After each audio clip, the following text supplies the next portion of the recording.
Hola, buenas noches a todos.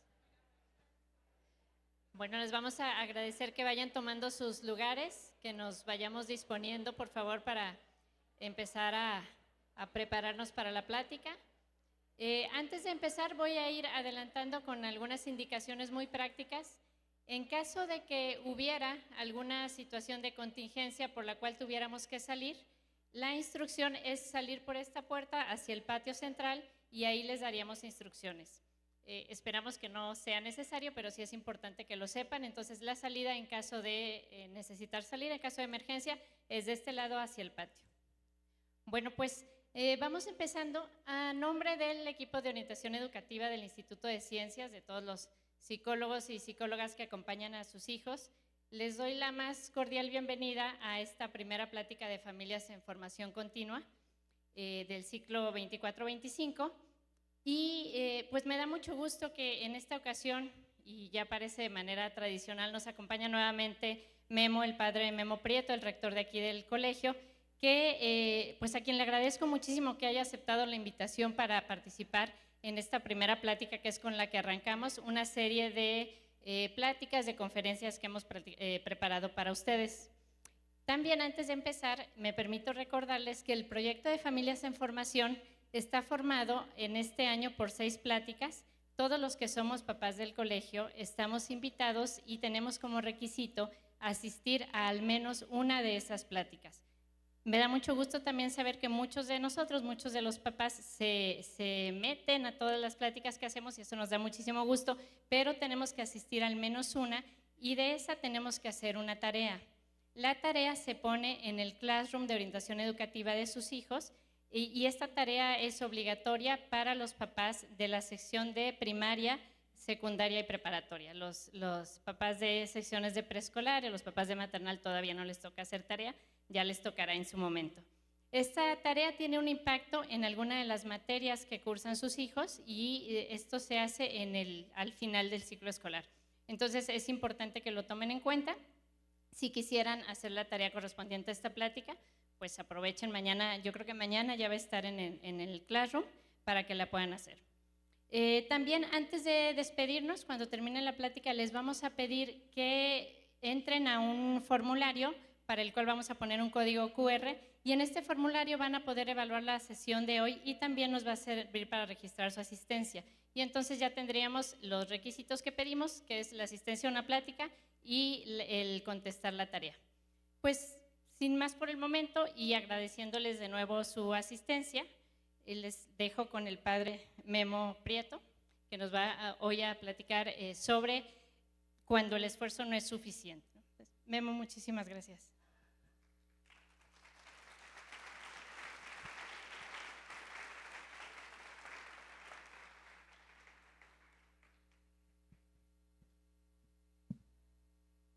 Buenas noches.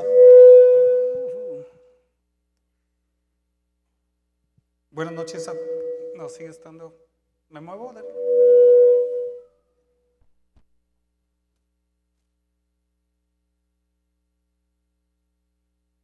¿Listo? No, no suena ya. Ahora no suena. Sí, probando. No. Sí, probando. No.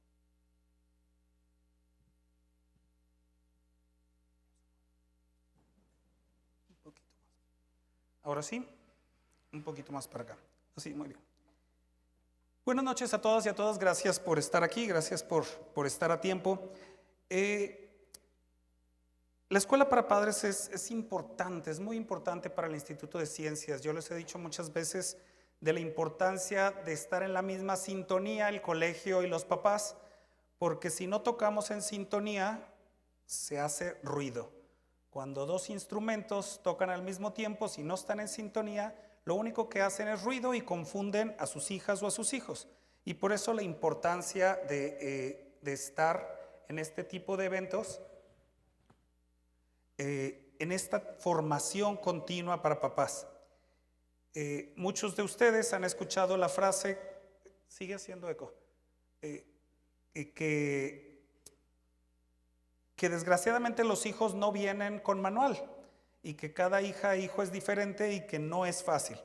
Entonces creo que conferencias como esta nos van dando elementos. De hecho, una de las personas que que leyó el libro y luego escribió, aquí en el mismo libro escribió alguna opinión, decía el doctor Phil, que sale en muchos programas en Estados Unidos, dice que la gente dice que ojalá los hijos vinieran con un manual y dice, bueno, ahora ya tienen uno, refiriéndose al libro que vamos a leer. Yo les quería comentar, este libro me llegó porque, bueno, pues andamos tratando de leer sobre pues las cosas nuevas que hay, los estudios que se hacen. Este libro que está aquí, que se llama Thrivers, todavía no estaba en español o todavía no está en español, no sé si ya pronto lo vayan a traducir, pero es de una psicóloga que se llama Michelle Borba, que tiene muchos libros y que causa mucho ruido, digamos, en el ambiente de psicología infantil y sobre todo en grupos similares a estos, como escuelas para padres, como en colegios y en escuelas. Es alguien que ha escrito muchos libros y es alguien que continuamente está haciendo investigación. Y por eso a mí se me hizo interesante, porque no es un libro de autoayuda o de esos bueno, no voy a decir la cafetería en donde muchos compran libros, pero no es un libro donde nada más te dan las 7 caminos a seguir. Ella sí da, evidentemente da consejos, pero es alguien que hace mucha investigación. Ella, por ejemplo, para este libro, por 10 años estuvo entrevistando a jóvenes, adolescentes y jóvenes, sí, la mayor parte en Estados Unidos, que tendrá sus diferencias con los nuestros, pero cada vez nuestros jóvenes se parecen más a los jóvenes de la cultura americana, y por eso se me hizo un libro interesante. Yo la verdad lo leí como por el subtítulo, más que por el título, que ahorita pues trataremos de encontrar una palabra para definirlo en español, pero el subtítulo que dice las razones sorprendentes, el por qué algunos chicos se esfuerzan y otros brillan. Y bueno, creo que todos los que trabajamos con jóvenes, con adolescentes, con niños, nos damos cuenta pues que aunque el mundo ha avanzado en muchas cosas, los vemos que pues como que tienen que luchar más de lo que luchamos nosotros. Como que es más complicado ser niño y adolescente en la época de hoy. Como que algunos se esfuerzan demasiado y el esfuerzo no es suficiente. Y nos toca verlo en el colegio y seguramente ustedes también lo verán en casa. Esta autora lo que hizo fue entrevistó a jóvenes, a miles de jóvenes por todo Estados Unidos. Ella llegaba a colegios y en cada colegio, colegios y universidades, jóvenes que ya habían pasado a universidades, y entrevistaba a 40, 50 y se iba a otro y a otro y a otro y continuamente estaba entrevistando personas y también entrevistaba maestros y escribió este libro que se me hace interesante y además de hacer como un resumen del libro, que pues son como 300 páginas, que se las voy a resumir en muchas menos, pero también quise hacer como una lectura ignaciana, es decir, que de esto que dice la autora, qué vemos en el colegio y qué proponemos en el colegio. Entonces por ahí va a ir.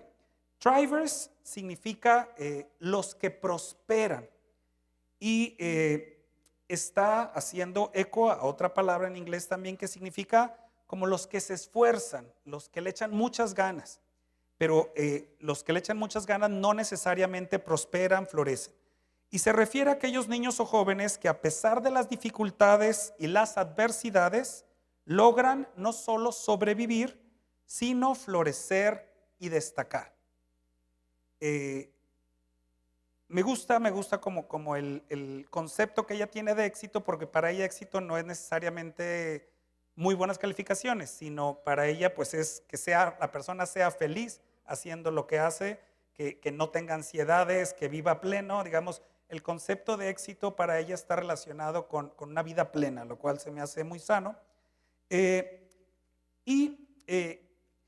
vio el problema, podemos pasar a la que sigue, y decía, algo sucede con el bienestar emocional y mental de los jóvenes de hoy. Lo escribió, el libro lo empezó a hacer antes de la pandemia, pero lo terminó después de la pandemia y decía, si antes estaba fuerte, después de la pandemia está mucho peor. Y eso sí lo podemos comprobar todos los que trabajamos con jóvenes. Es decir, la pandemia sí afectó emocional y mentalmente a las generaciones. Y a las generaciones de adolescentes y niños mucho más que a nosotros adultos. Y aún a nosotros adultos nos afectó. Ella habla de cómo los jóvenes enfrentan niveles alarmantes de ansiedad, de depresión, de estrés, debido a la presión académica, a la competencia que sienten, al impacto negativo de la tecnología y al impacto también de las redes sociales. Ella dice, qué raro, aunque estas generaciones parecieran tenerlo todo, o inclusive, si quieren déjalo ahí, jóvenes que lo tienen todo económicamente, papás que sí les hacen caso, papás que están con ellos, etc. Dice, aún jóvenes que lo tienen todo, pues no tienen éxito en la vida, se sienten solos y no son felices. Entonces ella, les digo, mucha parte del libro son entrevistas con jóvenes que son muy interesantes, pero ella decía, este es un problema y es un problema real. Las nuevas generaciones sufren mucha ansiedad, están muy preocupados, se esfuerzan demasiado y sienten que no llegan a ningún lado. Y más que quedarse en la problemática y decir, pues así son las nuevas generaciones, ella dijo, bueno, pero entre todas las entrevistas que he tenido, sí hay muchachos que son plenos y sí hay muchachas que son felices y sí hay muchachos que logran sus sueños y están estudiando donde quieren estudiar. Entonces, más que quedarse en la problemática, a ella le llamó la atención este grupo, los que prosperan, le dice, los thrivers.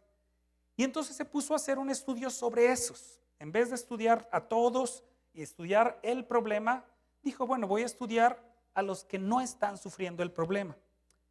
¿Quieres cambiamos? Y se hacía estas preguntas. ¿Por qué algunos jóvenes sí logran florecer, sí logran destacar, sí son felices, no viven en completa ansiedad y estrés? ¿Qué hay en ellas, qué hay en ellos que les permite hacerlo? Y entonces se va a poner a estudiar la personalidad, bueno, más que la personalidad, como el carácter de los jóvenes que sí están sobresaliendo, que sí están contentos, que sí les va bien. Y llegó, después de muchas entrevistas y de rebotar la información con varios expertos en investigación, se dio cuenta que el éxito a largo plazo no depende únicamente de que les vaya bien en la escuela. Decía, había jóvenes muy inteligentes con promedios de 10 que habían entrado a Harvard y no eran felices, y no se sentían plenos y no florecían. Y se dio cuenta que más bien que a los jóvenes que florecían, los thrivers, tenían un conjunto de habilidades en común. Decía, cada quien tenía su personalidad, pero tenían este conjunto de habilidades que les permitía adaptarse, recuperarse de los fracasos y prosperar. Y ella identifica entre todo este grupo de jóvenes como 7 rasgos comunes que son clave, que son importantes en el carácter para que aquellos que prosperan se desarrollen.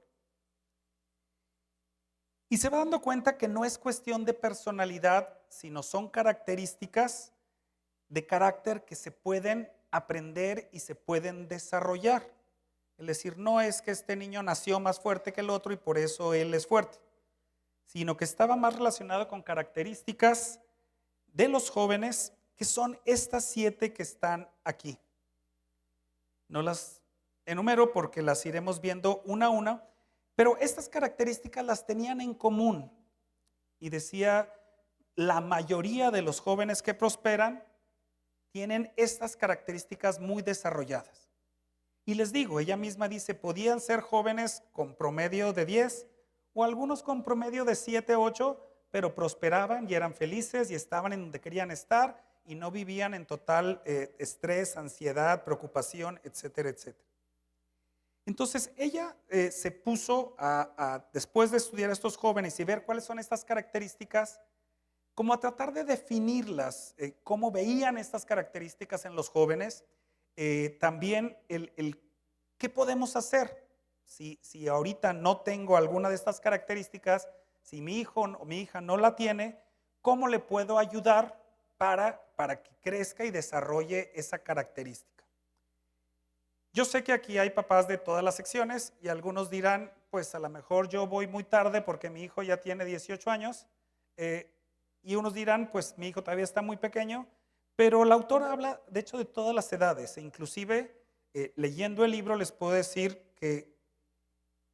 pues que uno mismo como adulto, pasados los 50 años, puede aprender y puede seguir desarrollando para no tomar y no vivir la vida con tanto estrés, tanta ansiedad, tanta preocupación.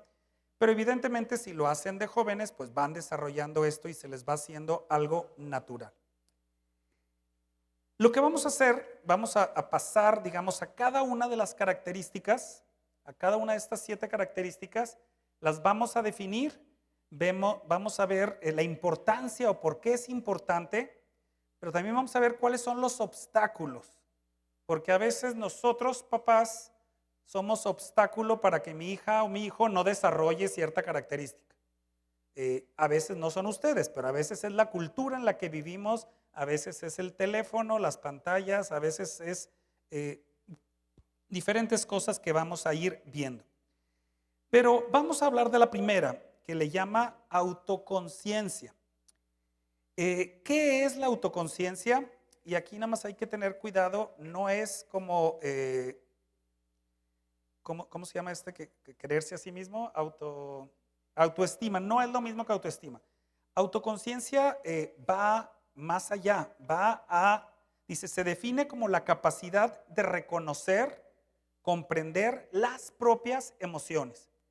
Que sus hijos desde pequeños empiecen a reconocer sus emociones, sus fortalezas, sus debilidades, sus valores, sus objetivos, digamos que tengan una conciencia clara de quién soy y hacia dónde quiero ir. Evidentemente con la edad pues va a ir dependiendo la madurez o la profundidad que vayan teniendo de autoconciencia, pero ya un niño de preescolar puede reconocer fácilmente sus sentimientos y saber si está triste, si está contento, si está enojado, si está cansado, etcétera, etcétera. Entonces, desde pequeño pueden ir ayudándole a desarrollar esta autoconciencia. Esta habilidad es esencial para que las niñas y niños puedan identificar sus sentimientos y controlar cómo responden ante diferentes situaciones. A mí me llama mucho la atención, a veces con las mamás, que ya saben reconocer el llanto del bebé que tiene apenas unos meses. Y puede tener unos meses el bebé, pero ya te dicen, los que no tenemos bebé, pues nada más dices el bebé llora. Y la mamá ya te dice tiene sueño, tiene hambre, porque van aprendiendo como a distinguir el sentimiento que hay en el llanto. Y a veces, digamos, aún los niños sin tener conciencia todavía, las mamás ya lo pueden hacer. ¿Por qué es importante que se conozcan? Dice los niños, y bueno, todo esto lo dice la autora y todo esto está respaldado por muchos estudios. Dice, los niños que desarrollan una fuerte autoconciencia son más capaces de manejar el estrés, de resolver problemas y tomar decisiones informadas. También tienen una mayor autoestima y son más resilientes frente a los desafíos. La autoconciencia es la base para desarrollar otras habilidades socioemocionales como la empatía, como el autocontrol. Entonces, es importante que sus hijas, sus hijos vayan aprendiendo a conocerse y a conocerse profundamente. En la siguiente vamos a ver cuáles son los obstáculos que les impide a veces conocerse. En la sociedad actual, la sobrecarga de información y la constante conexión digital dificultan el desarrollo de la autoconciencia en los niños. Sus hijos, nuestros jóvenes, nuestros niños viven muy distraídos o muy concentrados en cosas no tan importantes. Pueden pasar horas conectados en los juegos y no están nada distraídos, están muy concentrados, pero están concentrados en cosas poco importantes y dedican poco tiempo a concentrarte en cosas importantes. Dice, la falta de tiempo para la reflexión el exceso a veces de presión académica, son barreras que impiden a los niños conocerse a sí mismos. Ustedes se preguntarán entonces, ¿qué podemos hacer o qué estrategias podemos fomentar para que sus hijos tengan una mejor autoconciencia? La autora va a proponer varios, le digo, y esto es solo un resumen de un libro de muchas páginas, pero se me hace importante. Por ejemplo, el primero dice un diálogo reflexivo. Se sugiere a los papás y a los maestros que tengan conversaciones abiertas, que no sean solo sí, no, cómo te fue, bien, qué hiciste, nada, digamos, mucho más profundas sobre los sentimientos y experiencias de los niños, ayudándoles a identificar y expresar sus emociones. Ante el cómo te fue bien, cómo te fue hoy, debería de haber mucho más respuestas que bien o mal. Y deberíamos de buscar esas otras respuestas. Y deberíamos de preguntar por qué. Y deberíamos de preguntar ¿y por qué te sentiste así? ¿Y qué causó que te sintieras así? Etcétera, etcétera. Ese es un diálogo más reflexivo. Que la hija o el hijo, de la edad que tengan, esto puede ser desde niños chiquitos, no solo sepan que se sintió triste durante el día, sino aprenda a saber por qué y qué fue lo que le hizo sentirse de esa manera. Otra cosa que propone es un registro emocional, y a lo mejor muchas de ustedes mamás lo recuerdan que hasta en las películas y en las series antes había mucha gente que llevaba un diario de sus sentimientos. No es un diario nada más de sus crush y quién me gusta y esas cosas, del noviecito o noviecita, sino el registro emocional. ¿Cuál es la emoción preponderante durante el día? El por qué me sentía así, el qué causó que me sintiera así. Eso ayuda a que el hijo o la hija vayan con el tiempo descubriendo cuáles son aquellas cosas que le disparan sentimientos o le provocan sentimientos y que puedan también reflexionar sobre su experiencia del día. Otra sugerencia es una autoevaluación.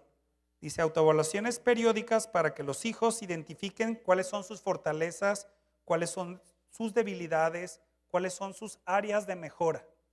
Y eso nos cuesta mucho a veces hacer autoevaluación cuando le preguntas a alguien qué es lo que más te gusta de ti mismo, así como que no sabe ni qué cara poner. Creo que a veces somos más duros para decir lo que no nos gusta. Y en eso sí encontramos 10 cosas al instante, pero para decir las cosas buenas, en qué soy bueno, para qué soy bueno, qué hice bien hoy, a veces nos cuesta y es importante también identificar fortalezas, debilidades y áreas de mejora.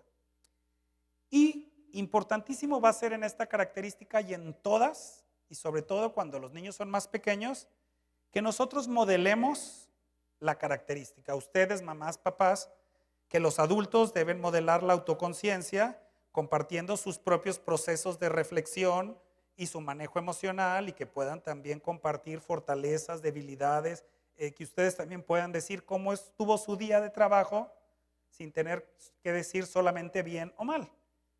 Llegar y decir, pues estoy muy preocupado por esto o hoy me siento muy orgulloso de la gente con la que trabajo y explicar los porqués para que los hijos y las hijas vayan viendo que también en ustedes lo que sucede en el día les mueve.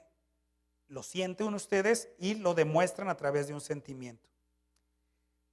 En esta característica nos pone algunos ejemplos prácticos muy concretos, dice, de cómo los papás o educadores pueden aplicar estas estrategias en la vida diaria. Dice, por ejemplo, sugiere el uso de preguntas como ¿cómo te sientes respecto a lo que sucedió hoy? Y entonces ya no es cómo te fue, sino cómo te sientes. Y empezamos a hablar sobre sentimientos. O qué aprendiste sobre ti mismo después de enfrentar este reto. Si le fue mal, si sacó una mala calificación, si les fue mal en el partido de fútbol, si te dice que está mal, decir, bueno, ¿qué aprendes? ¿Qué aprendes de ti? ¿Qué aprendes de tus compañeros? Etcétera. Y es bueno como que comenzar una reflexión de las experiencias vividas. Yo sé que esto requiere tiempo y a veces es lo que más nos falta, pero esto es una gran inversión. Desde la espiritualidad ignaciana, ¿qué veo? San Ignacio comienza los ejercicios espirituales hablando del principio y fundamento, que es lo principal para alguien, lo que hace que te muevas, etcétera, etcétera. Entonces ahí hay mucho de esto que a través de los años en el colegio se va profundizando a través de las clases de formación, pero también hay una frase que aquí usamos que se llama cura personalis, que es como el cuidado de la persona en general, cuidar todos los aspectos de la persona, implica por lo tanto un conocimiento importante de sí mismo, es decir, que cada quien vaya cuidándose en la totalidad de sí mismo. Y también los maestros van cuidando de los alumnos, pero se promueve la reflexión, la introspección, para que los estudiantes comprendan sus habilidades, limitaciones, potenciales en muchos de los retiros que sus hijas e hijos irán. Esta parte del autoconocimiento, de la autoconciencia es vital. Es decir, necesitamos que ellos se conozcan, necesitamos que ellos puedan escucharse y ponerse ellos mismos el termómetro de decir cómo estoy.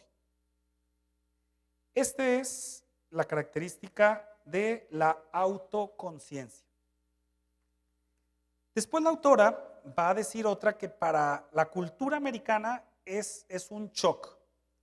De hecho, ella escribió antes de escribir este libro, porque hizo otra investigación, un libro que se llama On Selfie.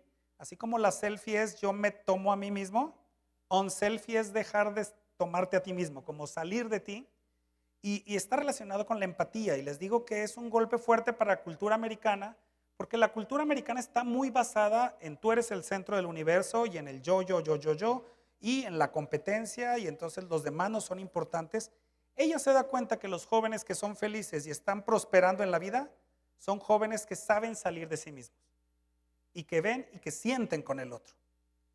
Evidentemente, esto pues es algo que en el colegio, hasta en el nombre del colegio, en el lema del colegio de hombres y mujeres con y para los demás, es algo que identifica mucho lo que hacemos aquí en el colegio. Pero bueno, ¿qué define y cuáles son los beneficios de esta empatía? Y les digo, traten de leerlo de esta cultura egoísta en donde todo es competencia. Dice, no solo es entender lo que siente la otra persona, porque a veces pareciera es que no me entiendes. No, sí te entiendo. Dice, no basta, necesitas sentir con el otro y responder a esos sentimientos de manera adecuada y compasiva.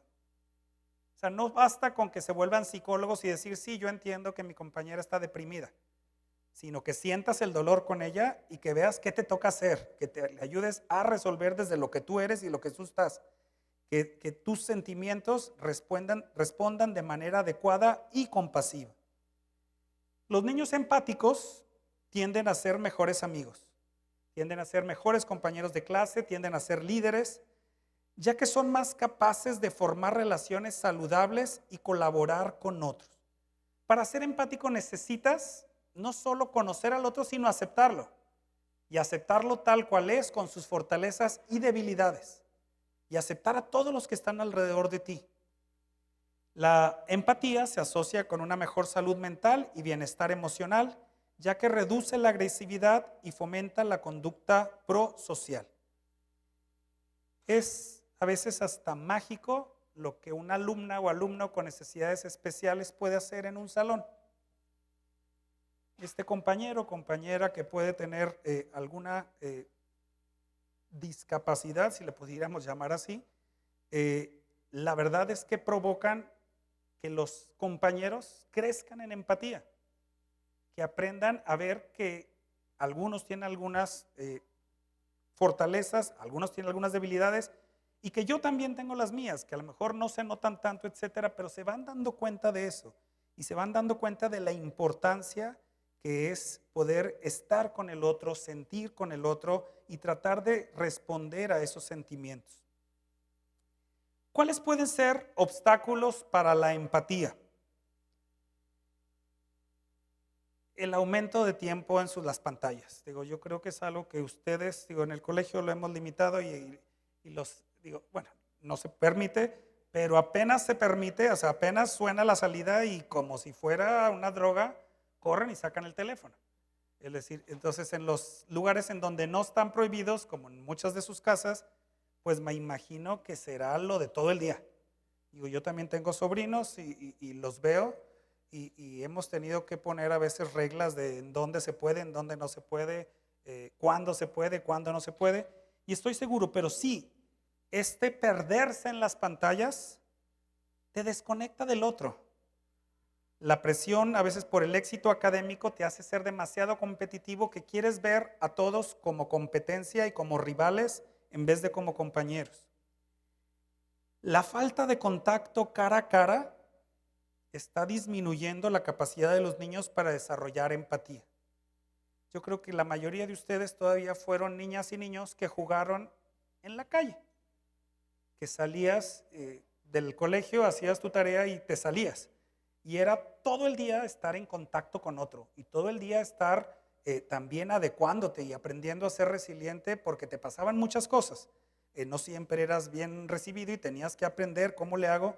Pero esta falta de práctica, y más durante la pandemia, hace que los jóvenes, pues sí, tengan menos empatía. La cultura de la competencia, el estar absorbidos nada más en ellos mismos y preocuparse solo por sí mismos, ciertamente son obstáculos para la empatía. ¿Qué estrategias podemos seguir para fomentar la empatía? ¿Cómo la modelamos? Pues evidentemente ahí los hijos harán caso de lo que ustedes les digan, pero seguirán el ejemplo. Y entonces el decir cómo vivimos la empatía en familia, cómo vivimos la empatía con las personas que no viven con nosotros, qué tanto sabemos sentir con el otro que está en la calle, que está pidiendo limosna, que lo vemos todos los días, qué tanto pueden ver nuestros hijos nuestra comprensión y nuestra compasión hacia los demás en la vida diaria. Pareciera que no, pero pues sí, los hijos son esponja y a veces, aunque no queramos, y haces un acto pues sí, de desesperación porque alguien se acercó a pedirte algo en el semáforo y tú ya te quieres ir, ese ejemplo lo absorben. Y la siguiente vez o cuando les toque a ellos, muy probablemente harán lo mismo que hagan ustedes. También hay que ayudarles a enseñarlos a leer emociones, a que puedan reconocer y nombrar las emociones en ellos mismos, como decíamos, en la autoconciencia, pero también en los demás, que aprendan a entender cuando el hermano está triste, cuando el hermano está cansado, cuando el hermano se siente angustiado, etcétera, etcétera, etcétera. Y lo podemos hacer usando actividades como identificar expresiones faciales o discutir personajes de la tele, de programas, de las series, de las caricaturas, viendo con ellos, el decir, ¿cómo está el personaje? ¿Qué crees? ¿Cómo crees que se siente? El por qué estará tan enojado, el por qué estará tan feliz. Que desde pequeños ellos empiecen a leer las emociones y que puedan entender cómo se siente alguien más al estar junto a él. También nos pide practicar la perspectiva. Dice, sugiere ejercicios que animen a sus hijos a ponerse en los zapatos del otro. El decir, a ver, una hora, un ratito, pues ponte en los zapatos de alguien más. Imagínate cómo te sentirías tú si tú estuvieras en la situación que ella o que él está. Ese tipo de ejercicios, ese tipo de actividades con los hijos son muy importantes. O en diferentes situaciones o dilemas, yo les digo a los papás, sobre todo de los más grandes de secundaria y prepa, atrévanse a ver las series que según ustedes sus hijos no deberían de ver, porque lo más probable es que sus hijos ya las vieron. Sí, de repente me dicen papás, ay, hay una serie bien pelada de una prepa que es una española que se llama Elite. Y le digo, sí, está susísima. Y le digo, pero lo más probable es que tu hija y tu hijo ya la vio. Y entonces digo, y no es que le esté favoreciendo que las vean, pero sí necesitamos, inclusive en mucho tipo de series, el que ellos se pongan en los zapatos del otro y el decir, a ver, ¿por qué esa persona crees que está haciendo eso? Ese que está haciendo la vida horrible y las cosas horribles, ¿por qué crees que vive así? ¿Por qué elige las drogas? ¿Por qué o sea, aunque son temas fuertes, la verdad es bien difícil evadir o hacer que sus hijos, cuando menos de secundaria hacia arriba, no lean, escuchen o vean cuestiones de esos temas. Entonces es más importante que empezar a tener diálogos y decir, ¿por qué crees que lo hace?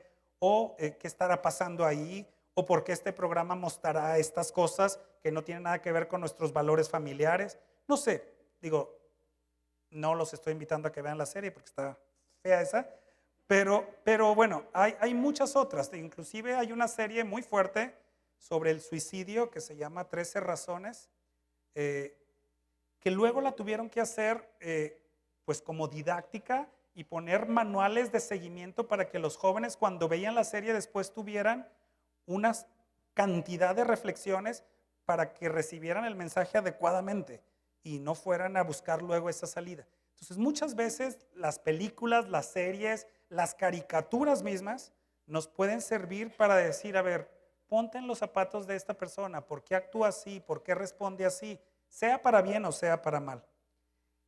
Y que podamos discutir dilemas éticos desde diferentes puntos de vista. Es decir, a ver, para nosotros que somos familia, esto está mal, ¿por qué crees que alguien lo elegiría? Porque nada más decir esto está mal, es decir, ¿por qué crees que alguien elige vender droga? ¿Cuál es su escala de valores o qué pone más importante? Y lo más seguro es que sus hijos muy pequeños vayan a decir que lo hace por dinero. Claro que entienden, o sea, entienden mucho más de lo que creemos. Después, para la empatía hay que buscar actos de bondad, fomentar que los niños realicen pequeños actos de amabilidad, como ayudar a un compañero o hacer voluntariado, para que experimenten el impacto positivo de sus acciones en los demás. Digo, aquí en el colegio se hace mucho en servicio social y en muchas cosas, pero también como familia. A mí me gusta mucho, platicando con muchos de ustedes, algunas prácticas de que después de Navidad y que le llegan juguetes nuevos o regalos nuevos, les dice, bueno, vamos a buscar algunos que estén buenos, no los que ya se rompieron, que como tú ya tienes unos nuevos, pues que tú los puedas compartir con alguien más, con alguien que no va a recibir una Navidad, pero no el roto y el feo, sino uno bueno. ¿Cuál le vamos a regalar a alguien más? Esos actos, el hacerse presente, el estar presente en la vida de gente que tiene necesidad, sea enfermedad, sea pobreza, sea lo que sea, va ayudando a que sus hijos se desarrolle la empatía. En esta era digital, la autora dice, por favor, limiten el tiempo en las pantallas. Promuevan más interacciones cara a cara. Sáquenlos de la casa. Digo, en casi todos lados hay parques y cuando menos, digo, ya no están los parques llenos de gentes, pero habrá uno o dos niños más, que vean a alguien más. Sáquenlos, que tengan interacción cara a cara. Desde la espiritualidad ignaciana, bueno, en la empatía hay mucho. Yo puse algunos ejemplos. Nuestro lema de hombres y mujeres con y para los demás, el servicio social, la experiencia rural y laboral. ¿Qué es eso? Es ponerte por una semana en los zapatos del otro y ver cómo se ve el mundo laboral, el mundo rural, el mundo familiar desde otra perspectiva. Y es grandísimo. Los muchachos regresan inclusive llamándoles papá y mamá a los señores del rancho que los adoptaron. Y yo les puedo decir, después, la primera vez que yo fui a la rural fue en el 2002, o sea, hace 22 años. Y todavía hay jóvenes que fueron a la rural hace 22 años que siguen siendo invitados a las bodas del rancho y van a la ranchería y van a los bautizos de los que eran los hermanos de su casa. Y se hace realmente un ambiente de empatía, de sentir y vivir con el otro. En la educación jesuita se promueve la solidaridad y el servicio a los demás. Se enfatiza la formación de individuos comprometidos con el bienestar de los demás, especialmente los más pobres, los más vulnerables. La empatía está integrada en el concepto de justicia social, en hacer un mundo para todos, en donde todos tengan espacio, en donde todos tengan un lugar. Eso habla de la empatía y habla del amor al prójimo, fomentando la responsabilidad que tenemos, la corresponsabilidad que tenemos para con los demás. La tercera característica es el autocontrol. ¿Qué es el autocontrol y por qué es importante? Es la capacidad de controlar las propias emociones, pensamientos y acciones para responder de manera adecuada a las circunstancias. Los niños, las niñas con buen autocontrol son capaces de resistir los impulsos. Es que no te dé el higadazo y que respondas, sino que puedan controlarse y tomar una decisión ya más fríos, digamos, que controlen la ira y que tomen decisiones más reflexivas aún en situaciones adversas. Eh, Esto también se puede aprender, esto también se aprende. Y la verdad sí es cierto que algunos nacen o nacemos con mechas más cortas y que más pronto explotan, y lo podrán ver los que tienen más de algún hijo, que en eso pueden ser diferentes, pero aún los que tienen mecha corta pueden aprender a autocontrolarse. ¿Por qué es importante? Porque está relacionado con el éxito académico y social. Los niños que se pueden autocontrolar son capaces de concentrarse en sus tareas, de lidiar con la frustración y mantener la calma en situaciones desafiantes. Me preguntaban que por qué los niños de hoy tienen menos o se frustran más fáciles que nosotros. Y yo les digo, muy probablemente está relacionado con que nosotros, o los que estamos un poco más grandes de aquí, cuando crecimos en nuestra casa había una televisión. Y aunque tuvieras muchas ganas de ver tu programa favorito, ahora le tocaba a tu hermana ver la película o lo que ella quisiera. Y claro que te frustrabas y te podías enojar, pero te tenías que contentar porque no había de otra. Y quieras o no, pues día a día íbamos practicando esa frustración. Es decir, no siempre va a ser lo que yo quiero. Desgraciadamente, ahora todo mundo tiene su pantalla y siempre es lo que yo quiero. Y entonces cuando por azares del destino las cosas no son como yo quiero, no tengo herramientas para manejar eso. Me frustro, me traumo, me enojo, me descontrolo, etcétera, etcétera, hago berrinche, pero no les hemos enseñado a autocontrolar esa frustración. Dice, además tienen mejores relaciones interpersonales y son menos propensos a comportamientos impulsivos o agresivos. Quien tiene autocontrol, pues no va a andar peleándose con el niño que le arrebató el carrito o el que se subió primero a la resbaladilla que él, etcétera, etcétera. Y eso, por ejemplo, yo lo veo aquí claramente. Los niños que comienzan en maternal, hay algunos que me dicen, ¿qué podrán aprender en maternal? Les digo, mucho más de lo que creemos. A lo mejor no cuestiones académicas, pero si un niño aprende a entender que no es el único en el mundo y que no siempre va a ser el primero y que tiene que aprender a compartir, y si desde los 2, 3 años lo aprende, ya aprendió bastante. ¿Cuáles pueden ser los obstáculos para el autocontrol? Y también a veces ahí nos pega. La falta de sueño. El que no haya unos horarios definidos de que sus hijos duerman, el que los más grandecitos se pasen toda la noche chateando, etcétera, etcétera. Claro que van a estar pues mucho más irritables la mañana siguiente, nada les cae bien. El uso excesivo de dispositivos, el estrés constante, afecta negativamente la capacidad de los hijos para controlar los impulsos. Ella también menciona la sobreestimulación, la cantidad de cosas que estimula a sus hijas y a sus hijos en un día es impresionante. Pueden leer demasiada información, pueden ver demasiados videos. El TikTok para esto es una grosería. En una hora puedes atacar tu cerebro con, ¿cuánto duran? 30 segundos. Pues imagínense la cantidad por hora, y a veces se pasan 1, 2, 3 horas viendo TikTok, en donde son bombardeados por muchísima información y son sobreestimulados.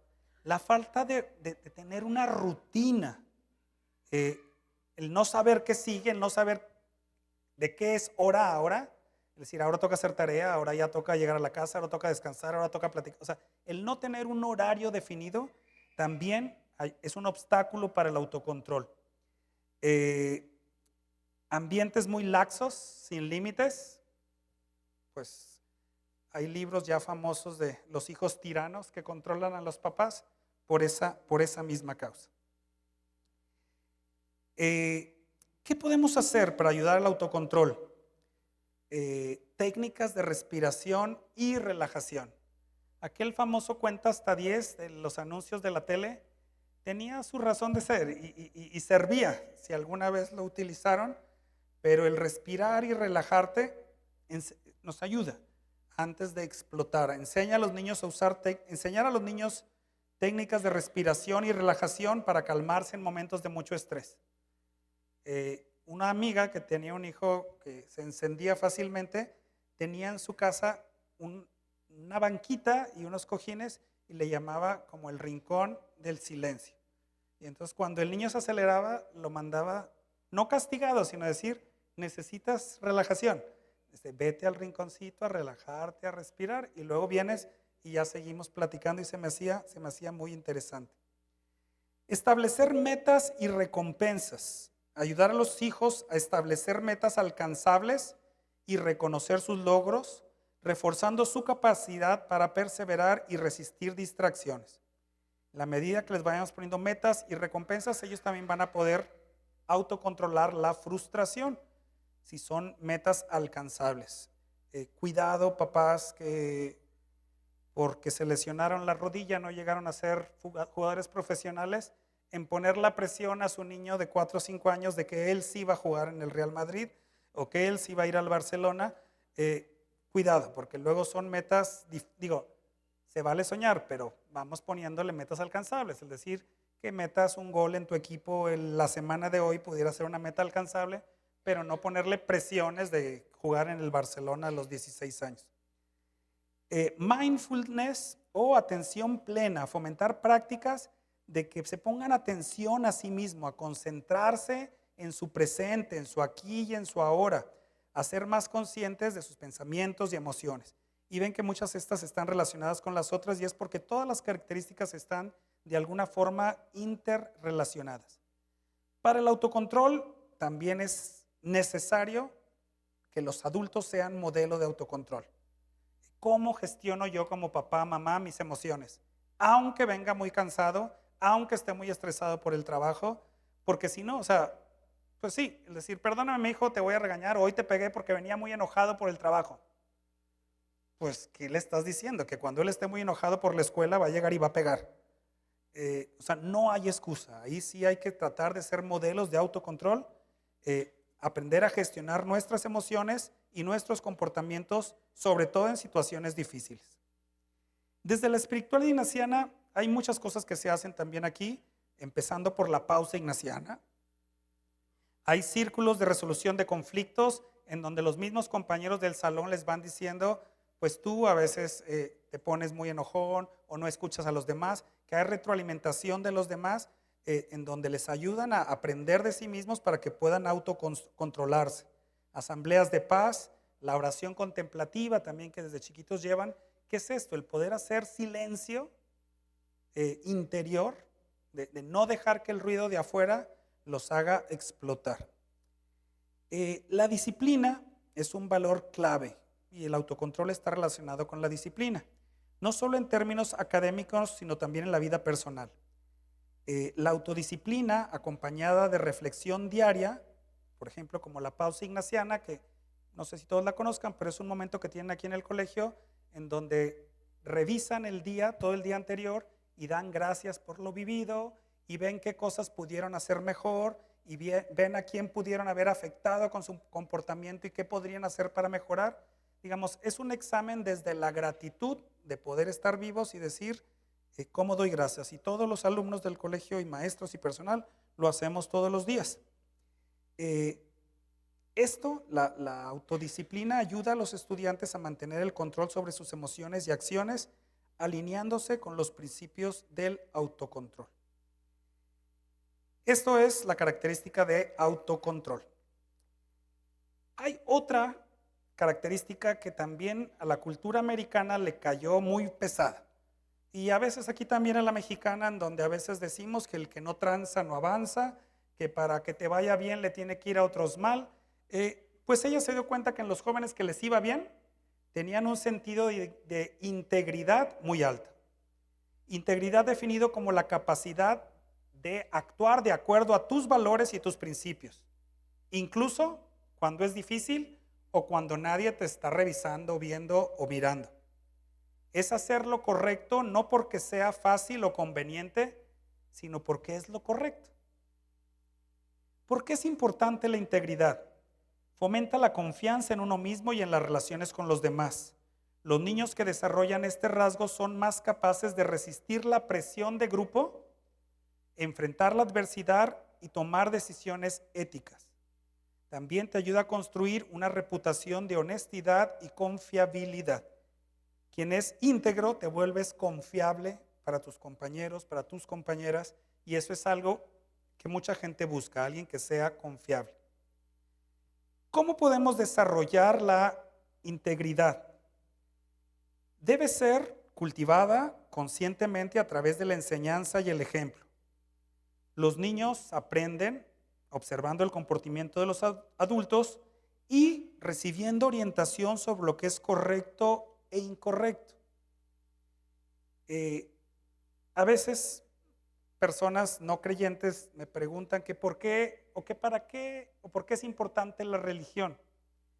Por ejemplo, el tener un marco en donde te diga, puedes estar de acuerdo o no, lo que considera bien o lo que considera mal, o por dónde es el camino de crecimiento para ser mejor, eso le da un marco de referencia desde los niños y entender que hay una invitación de vivir de cierta manera y no de otra. ¿Cuáles son los obstáculos para vivir o desarrollar la integridad? Los desafíos, como la presión social. A veces, aún de niños, hay presión social. El decir, es que aquí somos así, es que aquí queremos ser así, es que aquí no nos importa, puede pasar. La tentación de mentir para evitar problemas o la influencia negativa de los medios de comunicación y la cultura pueden hacer que los niños se desvíen de sus valores. A veces inclusive el no tener un marco de valores definido en la familia. Un día platicaba con un exalumno, yo creo a lo mejor ya les platiqué esto, pero él me decía que para no influir en su hijo, no le iba a dar o no le iba a proponer ninguna religión hasta que él tuviera 18 años y él decidiera.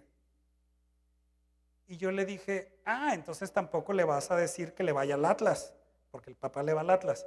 Y tampoco le vas a decir que comen en tu casa. Le digo, a ver, hay cosas que es cuando menos lo primero que se tiene que compartir. Sí, ya después a los 18, después de haber tenido un marco de referencia, si no le gusta y lo quiere cambiar, que lo cambie. Pero dejarlos sin nada solamente empobrece su vida. También la famosa frase que ya los platiqué en la plática pasada de decir, nosotros creemos en Dios, pero nosotros solitos les quita esta posibilidad de tener un marco común, de tener un referente moral, de tener un ejemplo de vida. La falta de orientación ética en el hogar y en la escuela también pueden dificultar el desarrollo de la integridad.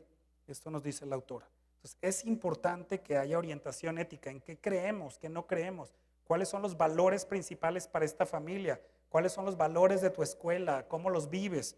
Digo, hay que encajarle el diente por ahí. ¿Qué podemos hacer? Estrategias para desarrollar la integridad. También los adultos, los educadores deben ser ejemplos de integridad, mostrando con sus propias acciones cómo actuar con honestidad y de acuerdo con los valores. Yo no sé si siga pasando, yo creo que ya no puede pasar porque ya casi nadie habla a los teléfonos de casa, pero a mi mamá le enojaba muchísimo que mi papá nos dijera cuando sonaba el teléfono, dile que no estoy. Y entonces sonaba el teléfono y preguntaban por papá y mi papá nos decía, dile que no estoy. Y mi mamá le decía, no digas eso, dile que sí está y va a contestar. Y pues el papá obedecía como siempre, pero sí, hasta cosas así tan sencillas, a lo mejor porque era del trabajo y ya no quería saber nada, pero esas cosas tan sencillas nos hablan de integridad. Discusión sobre valores, que es algo que ya hemos platicado hace un momento, el por qué es importante para nuestra familia la honestidad, por qué es importante la responsabilidad, el respeto, y también usando historias, cuentos, películas, ejemplos de la vida real, qué pasa cuando vivimos deshonestamente, y más ahora que pues mucha cultura en México aplaude y hace canciones sobre modos de vivir que cuando menos no son los míos, no sé si sean los de ustedes, pero los narcocorridos, etcétera, etcétera. Es decir, pues sí, si le pones eso, aunque sea porque te gusta la música, eso estás alimentando a tu hijo. Y estás alimentando y le estás diciendo que eso es ser un héroe y que eso es ser bueno. Entonces hay que tener cuidado y hay que discutir los valores en qué es en lo que creemos. Para ser íntegros también hay que establecer consecuencias claras. ¿Qué pasa cuando no se vive con integridad? ¿Qué pasa en tu casa cuando Cuando el comportamiento de tu hija, de tu hijo, no es el que la familia desea, cuando es deshonesto, como cuando miente, cuando engaña, ¿qué consecuencias hay? Y en la medida de lo posible hay que tratar que las consecuencias estén relacionadas con el daño que hace. Que el castigo no sea te quito la tele porque sé que te gusta mucho, sino a lo mejor que sea algo relacionado con lo que mintió, con lo que hizo, o a quien denigró, a quien trató mal, etcétera, etcétera. Practicar la toma de decisiones éticas, proponer dilemas como juegos de mesa, proponer dilemas morales y discutir cómo tomarías decisiones y en qué principios están basadas esas decisiones. Es decir, ¿qué harías tú en caso de que estuvieras en un rancho y te pasara esto? Digo, y si buscamos, créanlo que estoy seguro que habrá mucho de esto en las redes ahora que les pueda servir para practicar este tipo de juegos de toma de decisiones. Desde la espiritualidad ignaciana, bueno, pues existen los cursos de formación de valores. Tenemos como modelo a Jesús, como modelo de vida, y eso es importante, es decir, el darles un marco de referencia.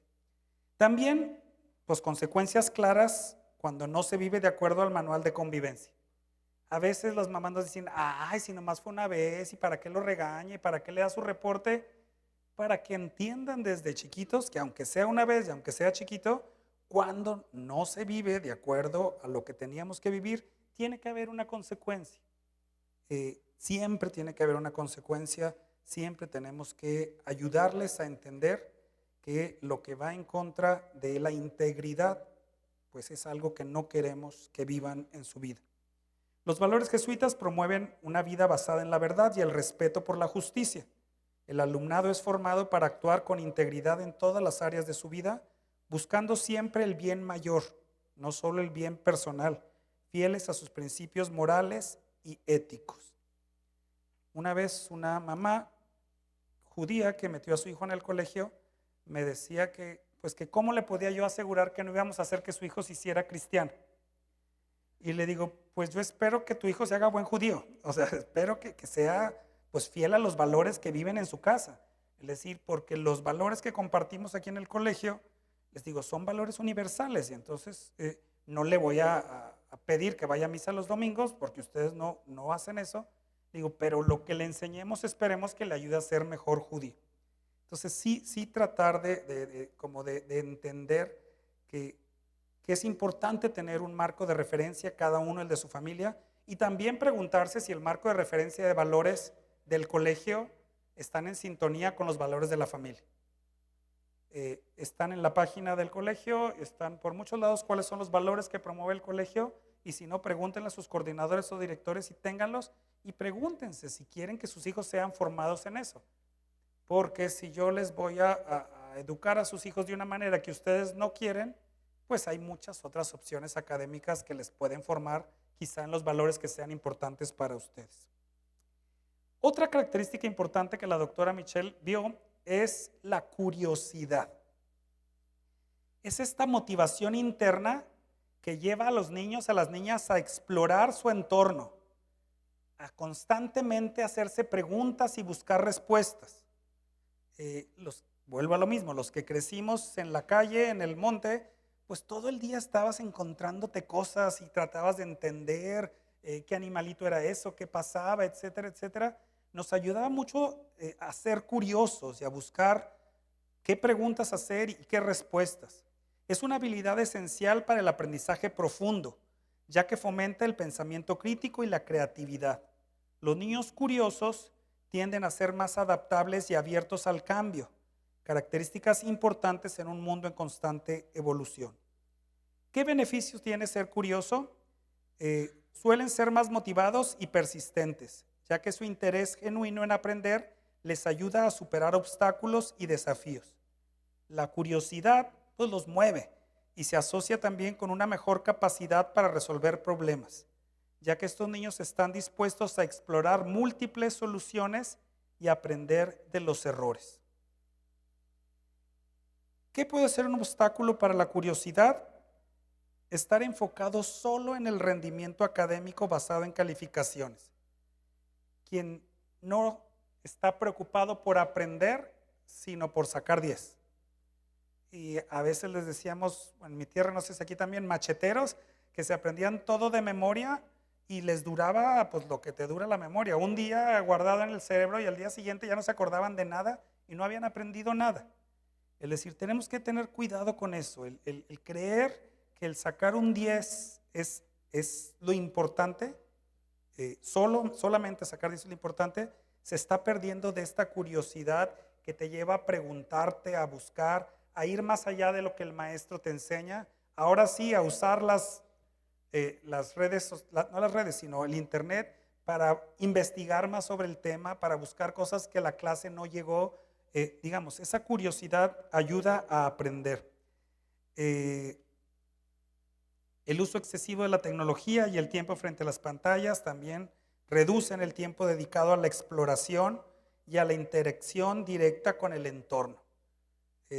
Ojalá que las horas que pasaran sus hijos en la computadora fueran horas más para fomentar la curiosidad académica y no solo de entretenimiento o de juegos. ¿Qué podemos hacer para fomentar, desarrollar la curiosidad? Crear un entorno estimulante. Proporcionar a las niñas, a los niños, inclusive, por ejemplo, puede ser en vacaciones. Vamos a un lugar diferente de lo que estamos acostumbrados y vamos a averiguar qué tipo de animalitos hay aquí y mira qué comen los aquí y mira si hay peces. Digamos, el que los lleven a un entorno estimulante les ayuda a ir creciendo y desarrollando la curiosidad. Quieren saber más. Esto incluye materiales diversos, libros interesantes, acceso a experiencias nuevas. Ahora hay muchas cosas, también hay museos interactivos, hay cosas que ayudan a eso, a estimular la curiosidad.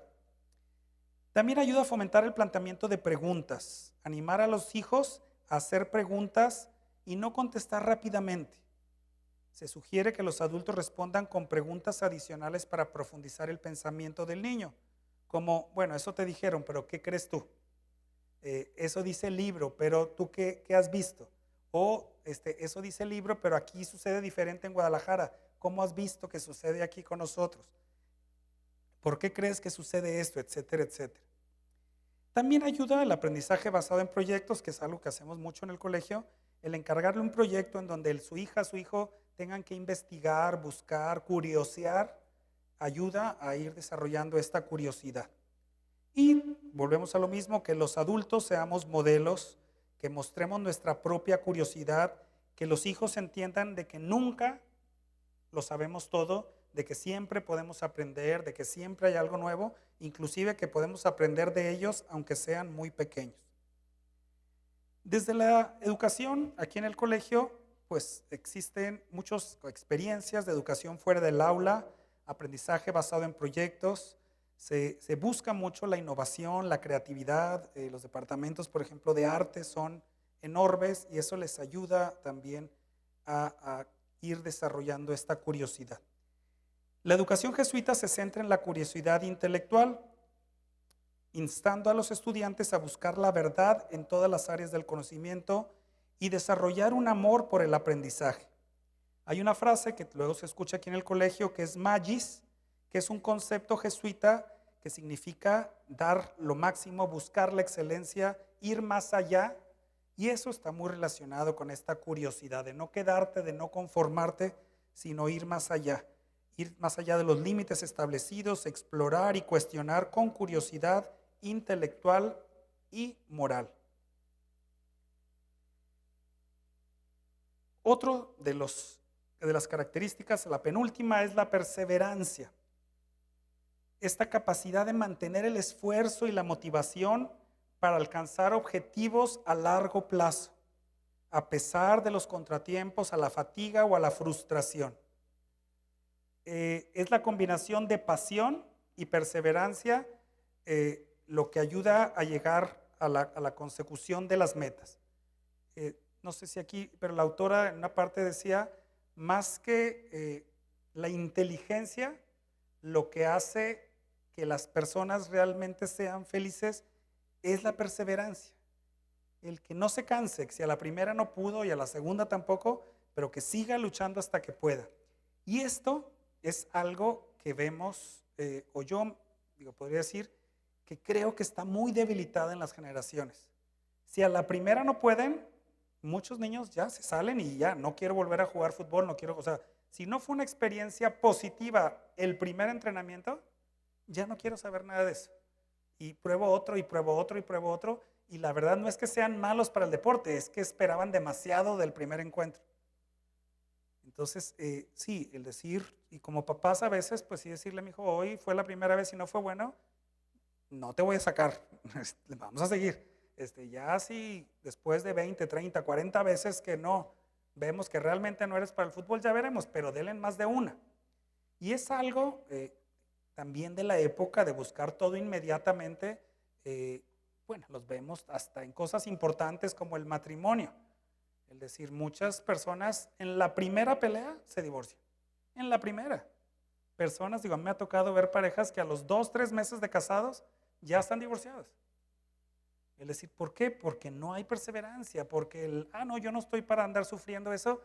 Es decir, no todo va a salir como tú quieras, no todo va a ser como tú quieres y tienes que aprender a recibir de la vida lo que es. Y bueno, evidentemente puede haber ejemplos que no, pero sí creo que somos una sociedad que no persevera, que nos gusta, si juego tengo que ganar, si tengo una experiencia tiene que ser positiva, siempre tengo que tener algo de recompensa.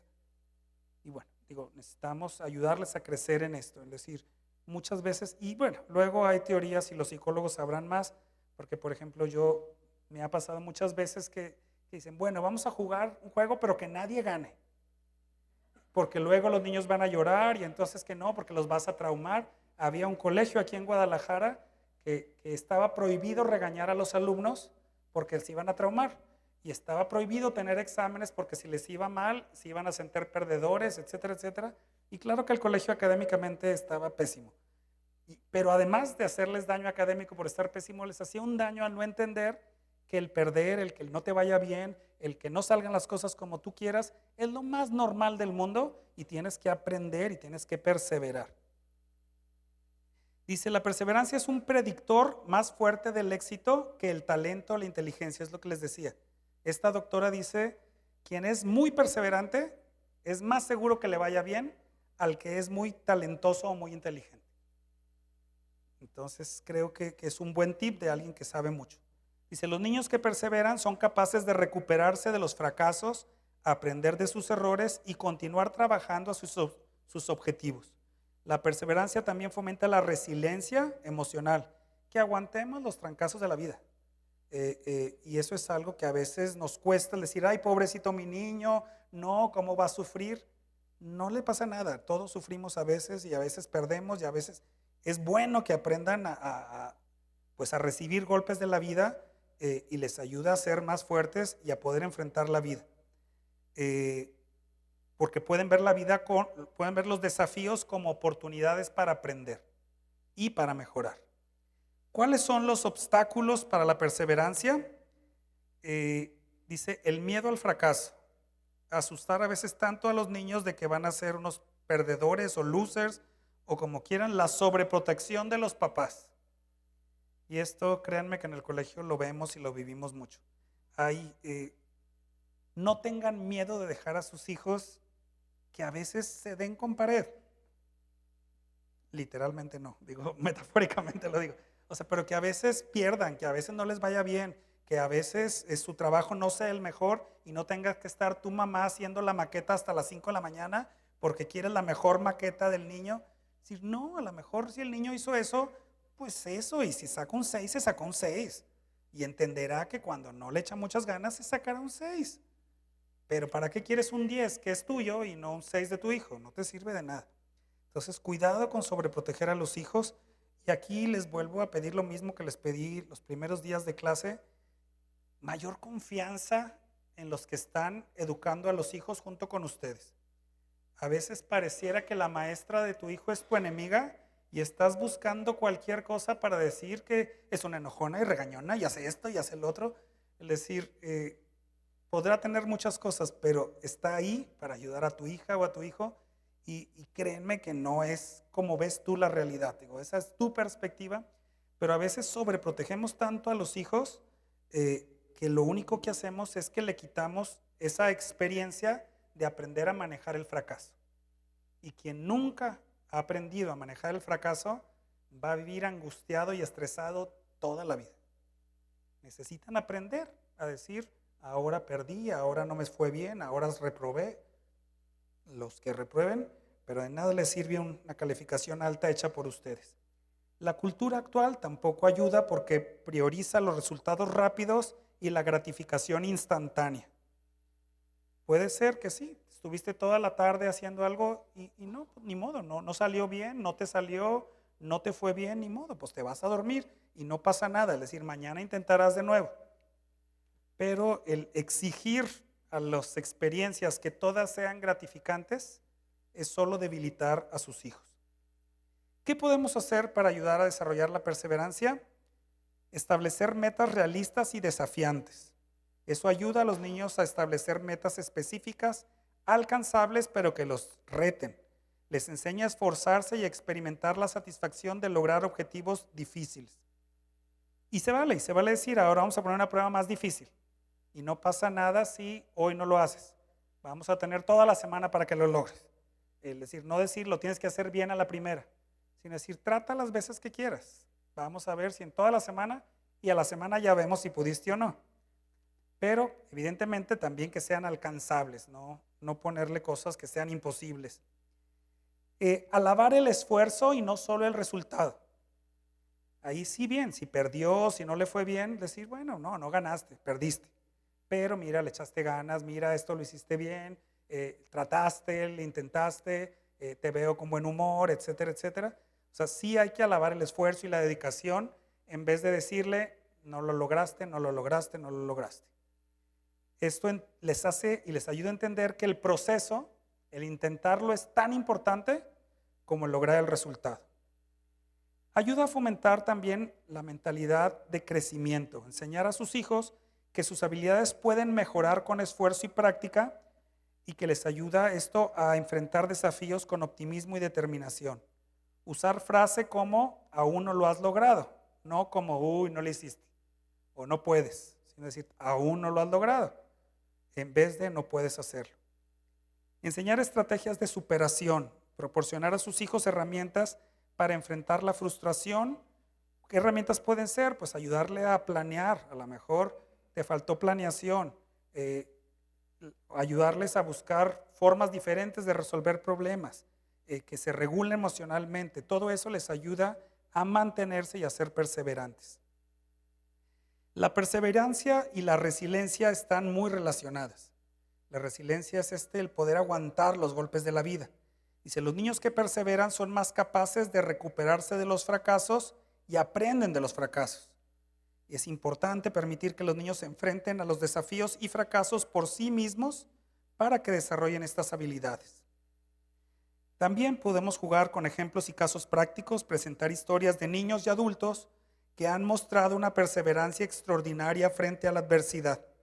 No sé si a ustedes les llegaba, pero ahora que estaban las Olimpiadas, mostraban, por ejemplo, a muchos deportistas y te van pasando las Olimpiadas anteriores y te decía quedó en 20º lugar y en la que sigue quedó en no sé qué y ahora ya ganó su medalla.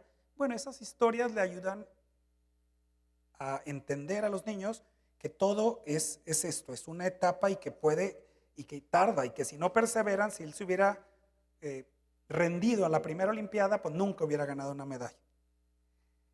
Desde la perseverancia en la educación ignaciana, la educación jesuita valora la fortaleza de carácter, fomentando la resiliencia y la capacidad de enfrentar dificultades con valentía, a través del discernimiento, que es ese preguntarse a qué estoy llamado, hacia dónde y por qué, y a través del acompañamiento espiritual se les enseña a los estudiantes a persistir aún en los momentos difíciles y mantener su compromiso con los ideales de justicia, fe y servicio a los demás. El último, que le voy a dar un poquito rápido para tener un momento de preguntas, es el optimismo. Implica la creencia de que los problemas y los desafíos son temporales y manejables. Los niños optimistas tienden a enfocarse en soluciones en lugar de en los problemas y ven los errores como oportunidades para aprender. ¿Por qué es bueno que sus hijos sean optimistas? Dice, los niños que desarrollan el optimismo son más resilientes, aguantan más, tienen mejor salud mental y física y son capaces de lidiar con el estrés. El optimismo está vinculado a una menor incidencia de depresión y ansiedad, así como un mayor rendimiento académico y satisfacción personal. Aquí el autor hace una diferencia entre el optimismo realista y el optimismo tóxico. Dice, el optimismo realista implica reconocer los desafíos, pero creer que hay una capacidad de superarlos. El optimismo tóxico niega la realidad de las dificultades. O sea, el optimismo tóxico vive en un sueño, como si nada, no hay nada. Digo, no es eso lo que promueve la autora, sino algo realista, es decir, que sepamos que hay desafíos y que la vida no es fácil, pero que hay formas, que va a haber formas de poder superarlos. ¿Qué obstáculos hay? El entorno puede influir, evidentemente ahí también una familia optimista, una familia muy pesimista, no lo lograremos todo el tiempo, pues claro que influye.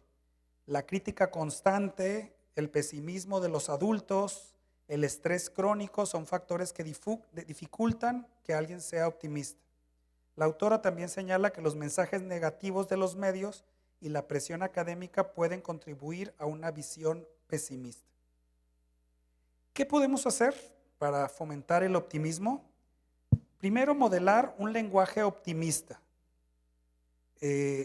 Usar frases como esto es difícil, pero puedo intentarlo. O cometiste un error, pero puedes aprender de él. Ayudan a que los niños tengan una visión más positiva. Sí, aún cuando perdamos, podemos decir, bueno, perdimos, pero hoy mejoramos en esto, hoy creciste en esto, hoy te vi que te moviste más en el campo, etc. El ver lo positivo les ayuda también a no vivir en un mundo pesimista. Practicar la gratitud. Para ser optimista necesitas poder ver todo lo bueno, todo lo positivo que hay en ti, todo lo que Dios te da. Y a veces la gente pesimista es porque son ciegos y no pueden ver todo lo bueno que está alrededor de ellos. Hacer ejercicios de gratitud, como escribir o hablar sobre cosas positivas que ocurrieron durante el día. Aún en días muy malos, decir, bueno, pero ¿qué hubo positivo en el día?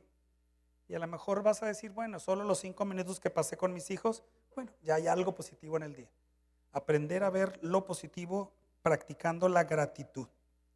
Reformular pensamientos negativos, enseñar a los niños a identificar y cambiar pensamientos negativos, como reemplazar el nunca seré bueno en esto por no soy bueno en eso todavía, pero puedo mejorar con la práctica.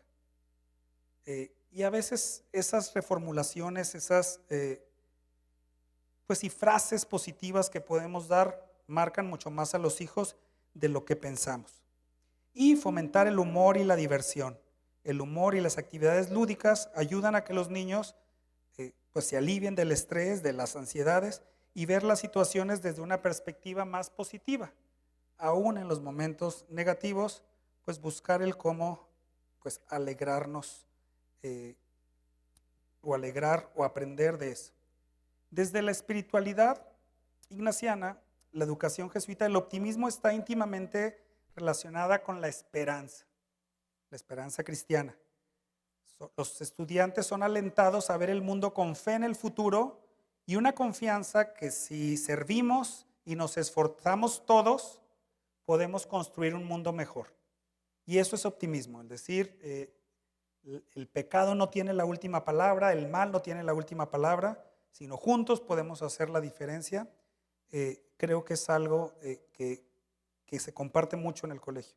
Y esta esperanza está enraizada en la creencia de la dignidad humana, que todos somos dignos y estamos llamados a vivir en dignidad, y a la capacidad de redención y transformación, que todo mundo puede ser redimido, que todo mundo puede cambiar. La autora, digamos, si alguien se interesa, digo, es un libro interesante porque da muchísimos más ejemplos, digo, son 300 páginas de muchas cosas, pero la autora cree, después de haber entrevistado a tantos jóvenes, que si logramos reforzar a sus hijas y a sus hijos en estas 7 características, les vamos a estar dando una capacidad de enfrentar al mundo mucho más fuerte que solo buenas calificaciones. Que si les ayudamos a vivir cada una de estas 7 fortalezas, les vamos a ayudar a realmente vivir sin tanto estrés, vivir sin tanta ansiedad y ser más felices. Les digo, me gustó leer el libro y darme cuenta que sintonizamos en muchísimas cosas, que mucho de lo que la autora pues descubre en esta investigación es algo que los jesuitas pues tienen 500 años trabajando, y es bueno ver también lo que sucede, sobre todo en el país del norte, en donde la cultura luego la compramos en todas las series, canciones y cosas que hacemos. Es importante el ver como qué descubrimientos se van haciendo en los jóvenes de allá, porque muy probablemente tropicalizados, pero serán lo mismo que tendremos que enfrentar. Entonces los conocimientos que ella logra creo que nos pueden servir a todos. Creo que yo sé que fue mucha información porque era todo un libro, pero la idea era también como despertar en ustedes el interés de buscar un poco más, pues sí, no necesariamente leer el libro. La presentación la vamos a subir luego al Classroom, que sus hijos podrán entrar, digo, porque esta información, digo, pues es un resumen de la autora, más lo ignaciano que puse yo, no es algo que haya yo inventado, pero creo que sí es información que nos puede servir a todas y a todos. Quisiera dedicarle estos últimos minutos a alguna pregunta o preguntas, si tuviera alguien alguna pregunta de lo general, así muy general, o alguna clarificación.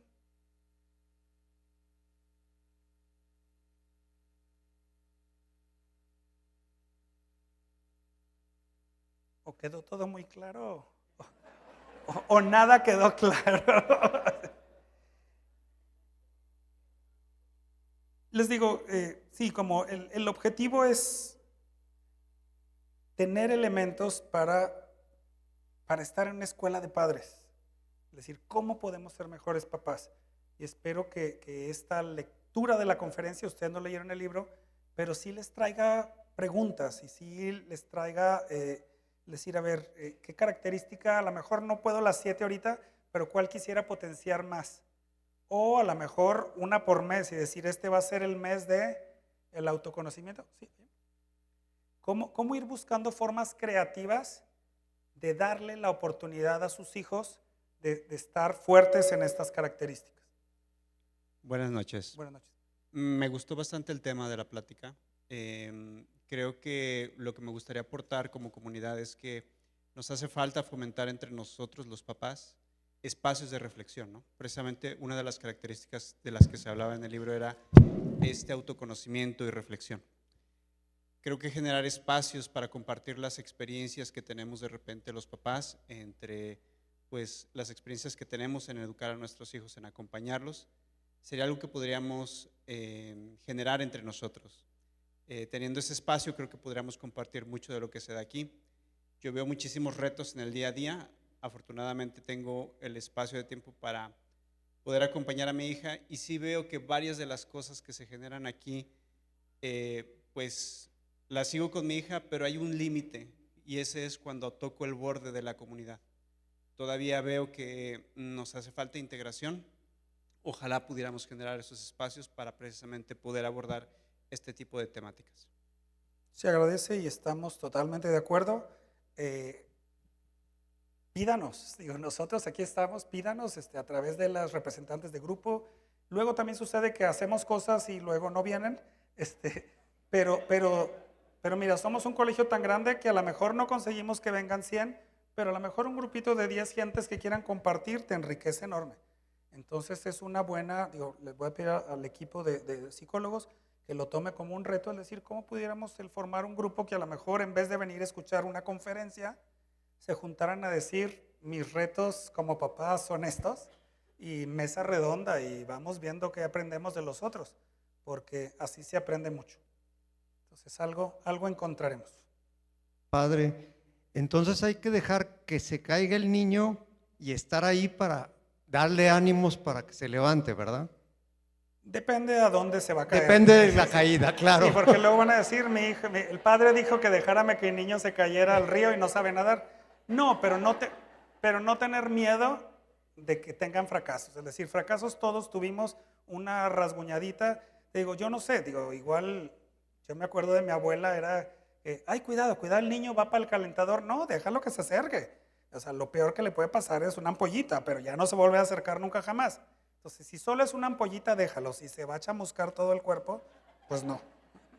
Gracias, padre. Pero sí, y en eso la verdad, yo sé que muchos me escuchan, pero no sé si todos lo logran meter al corazón.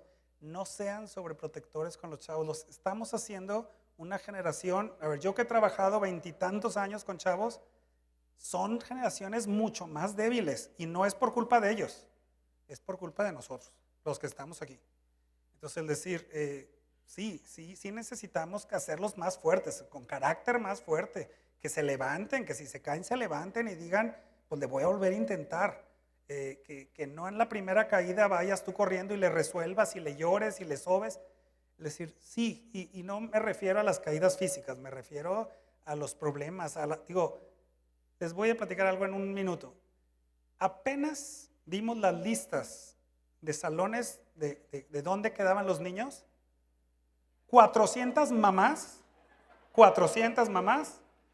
es que mi hija está sola en el salón.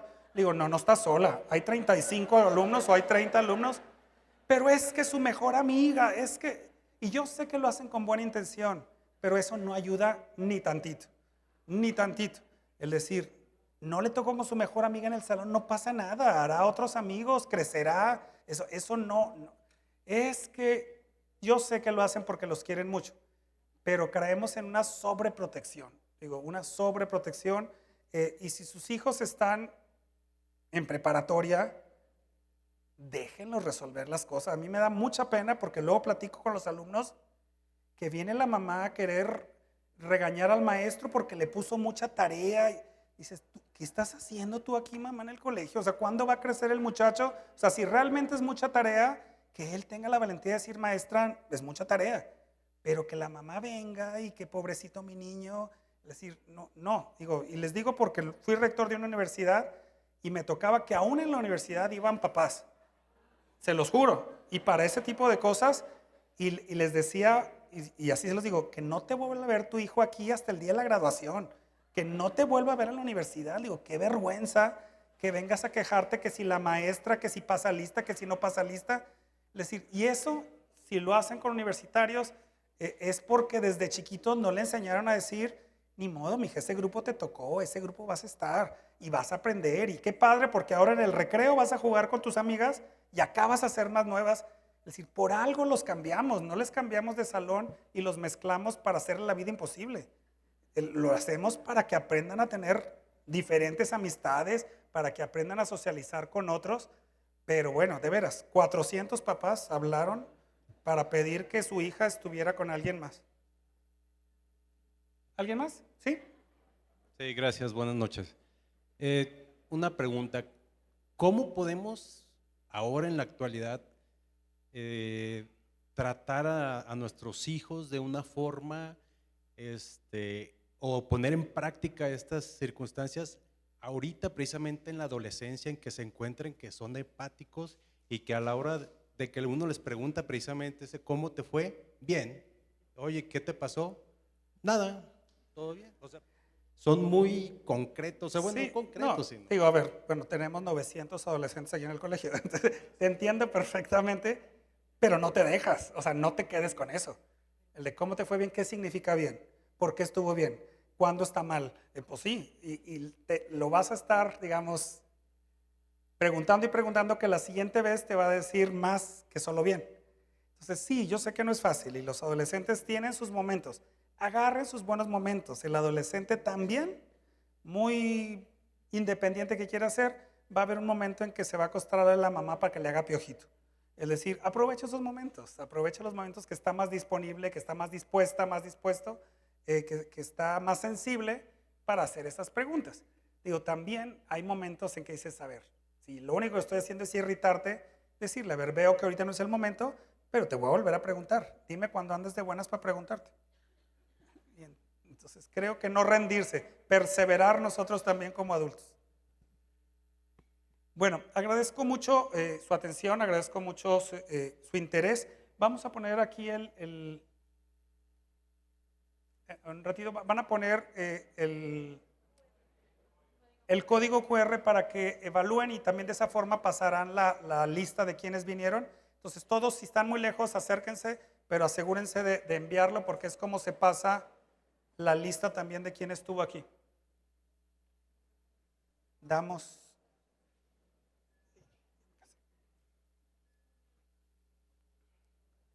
¿Algo más? Al terminar.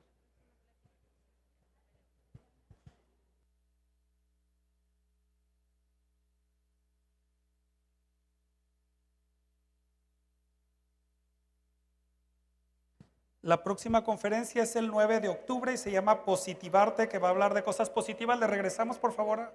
Allá.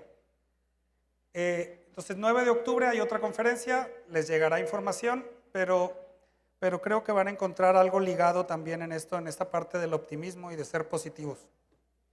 Es todo por nosotros. Cuando terminen su evaluación, podemos retirarnos. Si nos ayudan cada quien con su silla, doblar su silla y ponerla en aquella esquina que está allá, recargada en la pared, nos ayudarían mucho porque somos muchísimos. Gracias a todas y a todos, que tengan muy buenas noches.